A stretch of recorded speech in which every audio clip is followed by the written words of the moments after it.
राधे राधे दोस्तों, आइए माता अन्नपूर्णा व्रत की कथा सुनते हैं।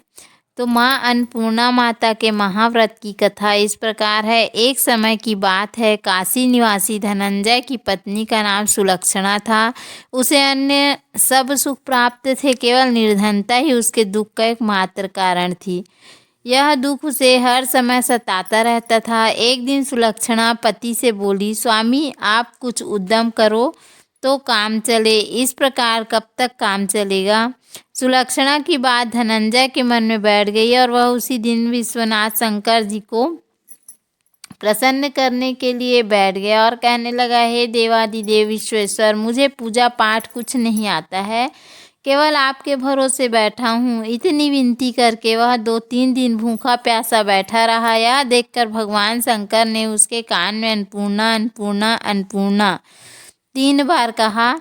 इस प्रकार 3 बार कहने से यह कौन क्या कह गया, इसी सोच में न धनंजय पड़ गया। मंदिर से आते ही ब्राह्मणों को देखकर उससे पूछने लगा, पंडित जी अन्नपूर्णा कौन है। ब्राह्मणों ने कहा, तू अन्न छोड़ बैठा है, सो तुझे अन्न की ही बात सूझती है, जा घर जाकर अन्न ग्रहण कर। धनंजय घर गया और स्त्री से सारी बात कही। वह बोली, नाथ चिंता मत करो, स्वयं शंकर जी ने यह मंत्र दिया है, वे स्वयं ही खुलासा करेंगे, आप फिर जाकर उसकी आराधना करो। धनंजय जैसा का तैसा पूजा में बैठ गया। रात्रि में शंकर जी ने आज्ञा दी कि और कहा, तू पूर्व दिशा में चला जा, वह अन्नपूर्णा नाम का नाम जपता जाता और रास्ते में फल खाता, झरनों का पानी पीता जाता। इस प्रकार कितने ही दिनों तक चलता गया। वहाँ उसे चांदी सी चमकती वन की शोभा देखने में आई, सुंदर सरोवर देखने में आया। उसके कितने ही अप्सराएं झुंड बनाकर बैठी थी, एक कथा सुनती और सब मिलकर मां अन्नपूर्णा इस प्रकार बार बार कहती थी। यह अघन मार्ग शीर्ष मास की उजेली रात्रि थी और आज से ही व्रत का आरंभ था। जिस शब्द की खोज करने से वह निकला था, वह उसे वहां सुनने को मिला। धनंजय ने उनके पास जाकर पूछा, हे देवियों, आप यह क्या करती हो। उन सब ने कहा कि हम मां अन्नपूर्णा का व्रत करती हैं। धनंजय ने पूछा, व्रत पूजा करने से क्या होता है, या किसी ने किया भी है, इसे कब किया जाए, कैसा व्रत है और मैं किस विधि से, मुझसे भी विस्तार से बतलाओ। वे कहने लगी, इस व्रत को सब कोई कर सकते हैं। 21 दिन तक के लिए 21 गांठ का सूत लेना चाहिए। 21 दिन यदि ना बने तो 1 दिन उपवास करें, यह भी ना बने तो केवल एक कथा सुनकर प्रसाद लें। निराहार रहकर कथा कहें, कथा सुनने वाला कोई ना मिले तो पीपल के पत्तों को रख, सुपारी या घृत कुमारी गुणवार पाठ, वृक्ष के सामने दीपक को साक्षी कर, सूर्य, गाय, तुलसी या महादेव को बिना कथा सुनाए मुख में दाना न डालें।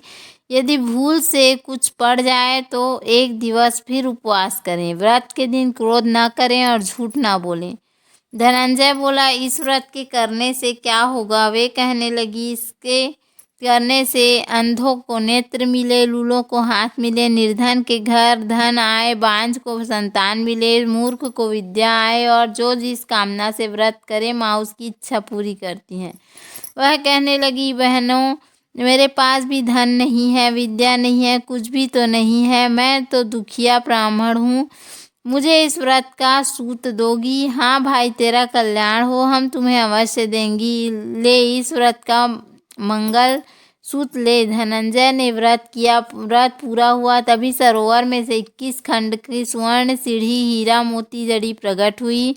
धनंजय जय अन्नपूर्णा अन्नपूर्णा कहता जाता। इस प्रकार कितनी ही सीढ़ियाँ उतर गया तो क्या देखता है, करोड़ों सूर्य से प्रकाशमान अन्नपूर्णा का मंदिर है।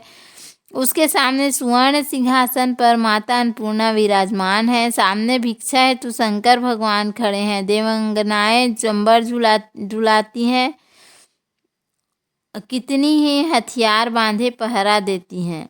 धनंजय दौड़ता जगदम्बा के चरणों में गिर गया। देवी उसके मन का कलेश जान गई। धनंजय कहने लगा, माता आप तो अंतर्यामी हो, आपको अपनी दशा क्या बताऊं। माता बोली, मेरा व्रत किया है, जा संसार तेरा सत्कार करेगा। माता ने धनंजय की जीवा पर बीज मंत्र लिख दिया। अब तो उसके रोम रोम में विद्या प्रकट हो गई। इतने में क्या देखता है कि वह काशी विश्वनाथ के मंदिर में खड़ा है।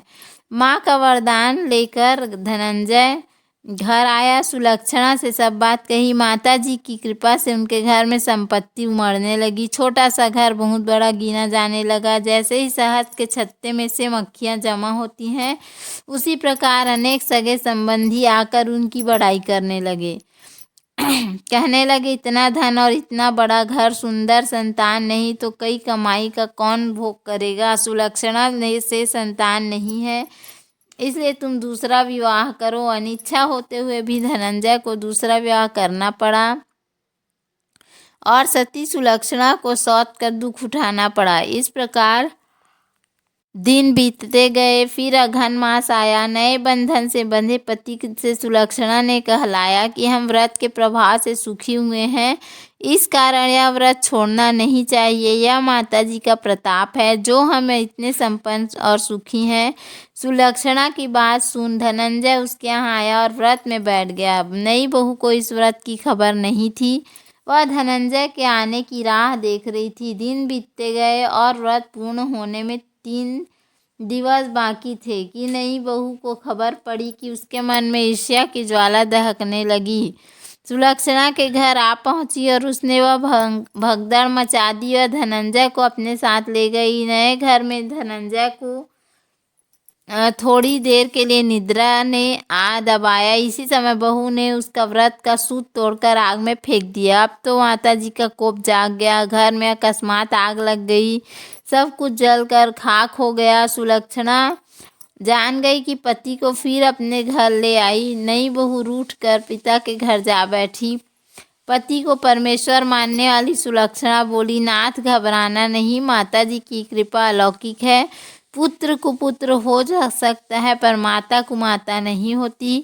अब आप श्रद्धा और भक्ति से आराधना शुरू करो, वे जरूर हमारा कल्याण करेंगी। धनंजय फिर माता के पीछे पड़ गया। फिर वह वही सरोवर सीढ़ी प्रकट हुई, उसमें मां अन्नपूर्णा कहकर वह उतर गया। वहाँ जा माता जी के चरणों में रुदन करने लगा। माता बोली, यह मेरी स्वर्ण की मूर्ति ले, उसकी पूजा करना, तू फिर सुखी हो जाएगा। जा, तुझे मेरा आशीर्वाद है। तेरी स्त्री सुलक्षणा ने श्रद्धा से मेरा व्रत किया है, उसे मैंने पुत्र दिया है। धनंजय ने आंखें खोली तो खुद को काशी विश्वनाथ के मंदिर में खड़ा पाया। वहाँ से फिर उसी प्रकार घर को आया। इधर सुलक्षणा के दिन चढ़े और महीने पूरे होते ही पुत्र का जन्म हुआ। गांव में आश्चर्य की लहर दौड़ गई। इस प्रकार उसी गांव के निसंतान सेठ के पुत्र होने पर उसने माता अन्नपूर्णा का मंदिर बनवा दिया। उसमें माता जी धूमधाम से पधारी, यज्ञ किया और धनंजय को मंदिर में आचार्य का पद दे दिया। जीविका के लिए मंदिर की दक्षिणा और रहने के लिए बड़ा सुंदर सा भवन दिया। धनंजय स्त्री पुत्र सहित वहाँ रहने लगा। माता जी की चढ़ावे से भरपूर आमदनी होने लगी। उधर नई बहू के पिता के घर डाका पड़ा, सब कुछ लूट गया। वे भीख मांगकर पेट भरने लगे। सुलक्षणा ने यह सुना तो उन्हें बुला भेजा, अलग घर में रख लिया और उनके अन्न वस्त्र का प्रबंध कर दिया। धनंजय, सुलक्षणा और उनका पुत्र माता जी की कृपा से आनंद से रहने लगे। माता जी ने जैसे इनके भंडार भरे वैसे सबके भंडार भरे। बोलो अन्नपूर्णा माता की जय। तो उम्मीद है आपको हमारा वीडियो पसंद आया होगा। यदि हमारा वीडियो पसंद आया तो वीडियो को लाइक, शेयर और सब्सक्राइब करना ना भूलें। धन्यवाद। राधे राधे।